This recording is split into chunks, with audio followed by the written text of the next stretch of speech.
Navetta di collegamento tra l'aeroporto Canova e la stazione di Treviso in funzione dal prossimo 5 aprile. Il nuovo servizio, che diventa finalmente realtà, voluto da Comune, azienda di trasporti MOM e AR3, consentirà ai viaggiatori di andare e tornare dall'aeroporto senza dover prendere i bus di linea.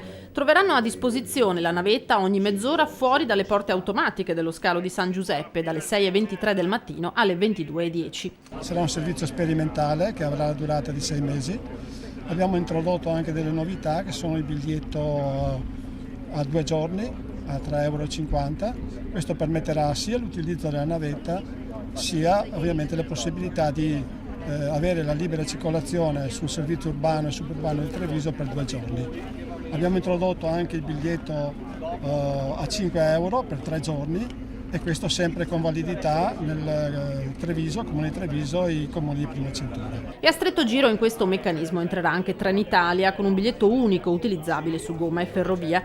Il vice sindaco Andrea De Checchi punta a trasformare Treviso in uno snodo strategico del Veneto orientale. Non esito a definirlo un passo epocale, perché avere una splendida città e avere un'autostazione e non riuscire a vederli efficientemente collegati è davvero qualcosa che fa perdere di appeal alla nostra città.